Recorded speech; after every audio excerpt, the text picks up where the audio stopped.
তো এর চেয়ে কপালপুরা প্রবাসীদের মতো আর কেউ নাই।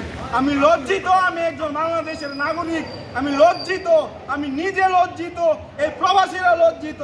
স্বাধীন দেশে কেন বারবার এমন হবে এটা আমরা জানতে চাই। আমরা কপালপুরা প্রবাসীরা আমরা দেশের প্রতি শ্রদ্ধা ভাষা রেখে একটা কথাই বলতে চাই, আমরা আজকে 3-4 দিন যাবৎ বাংলাদেশে পরিবারের সাথে কথা বলতে পারছি না। হ্যাঁ, আমাদের দাবি একটাই, আমরা নেট চাই, আমরা পরিবারের সাথে কথা বলতে চাই। আমার মা বাবা ভাই বোন কেমন আছে, আমাদের রাজপথে নামা ভাই বোনগুলা কেমন আছে, আমরা তা জানতে চাই। আমরা নেট চাই। আর আজকে আমরা এতটুকু পর্যন্ত দেখতেছি যারা প্রবাসে আছে তাদেরই দু একটা ভিডিও আমরা দেখতে পারতেছি। কারো মা মারা গেছে, কথা বলতে পারতেছে না, দেখতে পারতেছে না।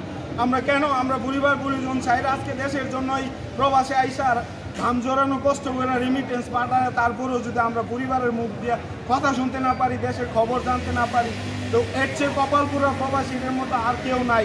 আমি লজ্জিত, আমি একজন বাংলাদেশের নাগরিক, আমি লজ্জিত, আমি নিজে লজ্জিত, এই প্রবাসীরা লজ্জিত।